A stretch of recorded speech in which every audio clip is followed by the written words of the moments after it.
தமிழன் பத்திரிகை தான் அந்த செய்தியை வெளியிட்டிருப்பதை நாங்கள் காணக்கூடியதாக இருக்கிறது. அஸ்வசுமக்கு விண்ணப்பிக்கலாம் என்பதாக தலைப்பிடப்படுகிறது தமிழன் பத்திரிகையில். அஸ்வசும நலன்புரி கொடுப்பனவுக்கான 2ஆம் கட்ட கொடுப்பனவுகளுக்கு விண்ணப்பிக்க முடியாமல் போன விண்ணப்பதாரிகள் நாளை திங்கட்கிழமை முதல் எதிர்வரும் டிசம்பர் மாதம் 2ஆம் தேதி வரை மீள விண்ணப்பிக்க முடியும் என நலன்புரி நன்மைகள் சபை சுற்றறிக்கை ஒன்றினூடாக தெரிவித்திருக்கிறது என்பது அந்த செய்தியாக இருக்கிறது. அந்த சுற்றறிக்கையின் பிரகாரம் பெருந்தோட்ட பகுதிகளை சேர்ந்த தொடர் குடியிருப்புகளில் வசிக்கும் குடும்பங்கள் தொடர்பில் விசேட கவனம் செலுத்துமாறு சம்பந்தப்பட்ட அமைச்சுக்களின் செயலாளர்கள், மாவட்ட செயலாளர்கள், மேலதிக நலன்புரி நன்மைகள் ஆணையாளருக்கு அந்த சபை அறிவித்திருக்கின்றது. அஸ்வசம் நலன்புரி முறையின் கீழ் 2ஆம் கட்டத்துக்காக 4,45,000 விண்ணப்பங்கள் கிடைக்கப்பெற்றுள்ளன. இதுவரையில் 1ஆம் கட்டம் மற்றும் 2ஆம் கட்டத்துக்காக விண்ணப்பிக்க முடியாமல் போனவர்கள் இருந்தால் அவர்களுக்கு வாய்ப்பை வழங்குவதற்காக அவர்களுக்கு மேலதிக நிவாரண காலத்தை வழங்குவதற்கு அரசாங்கம் தீர்மானித்திருக்கிறது. அதற்கமைய இதுவரை விண்ணப்பிக்க முடியாமல் போனவர்கள் நாளை 25ஆம் தேதி முதல் எதிர்வரும் டிசம்பர் மாதம் 2ஆம் தேதி வரை விண்ணப்பிக்க முடியும். அவர்களின் விண்ணப்பங்களை பிரதேச செயலகங்களில் சமர்ப்பிக்க முடியும்.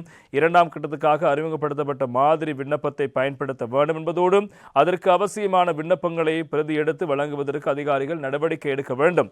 இந்த விண்ணப்பங்களை பெற்றுக்கொள்வதற்கான விதிமுறைகள் தொடர்பில் அதிகாரிகளுக்கு ஆலோசனை வழங்கப்பட்டிருக்கிறது.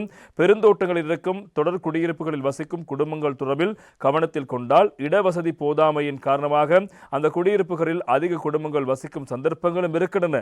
அவ்வாறான பெருந்தோட்ட வீடுகளில் வசிக்கும் குடும்பங்கள் தனித்தனி குடும்பங்களாக விண்ணப்பிக்க வாய்ப்பு வழங்கப்பட வேண்டும் என்று அமைச்சரவை தீர்மானம் எடுத்திருப்பதாகவும் இந்த விடயம் பெருந்தோட்ட வீடுகளுக்காக மாத்திரம் கவனத்தில் கொள்ளப்பட வேண்டும் என்றும் அறிவித்து சுற்றறிக்கை வெளியிடப்பட்டிருக்கிறது.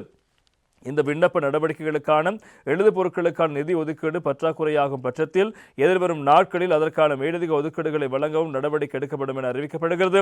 இதேவேளை 1ஆம் கட்டத்தில் பாதிப்படைந்த விண்ணப்பதாரிகள் அவர்களுக்கு இழைக்கப்பட்ட அநீதிகள் அல்லது குறைபாடுகள் தொடர்பில் விளக்கமளிப்பதற்காகவும் வாய்ப்பை வழங்கும் வகையில் தனியான சுற்றறிக்கை ஒன்று நலன்புரி நன்மைகள் சபையில் நிதி பொருளாதார அபிவிருத்தி கொள்கை தயாரிப்பு திட்டமிடல் மற்றும் அபிவிருத்தி அமைச்சு மற்றும் நீதி பொது நிர்வாக உள்நாட்டு மாகாண சபைகள் உள்ளூராட்சி மன்ற மற்றும் தொழில் அமைச்சின் செயலாளர்கள், மாவட்ட செயலாளர்கள், மேலதிக நலன்புரி நன்மைகள் ஆணையாளருக்கு அனுப்பி வைக்கப்பட்டிருக்கிறது. எனவே நாளை முதல் இந்த அஸ்வசமுக்கு விண்ணப்பிக்காதவர்கள் இருந்தால் நாளை முதல் டிசம்பர் 2ஆம் தேதி விண்ணப்பிக்க முடியும்.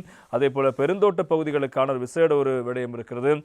லயன் குடியிருப்புகளில் வாழ்கின்ற மக்கள் ஒரு வீட்டுக்குள் அதிகமான குடும்பங்கள் இருக்கலாம்.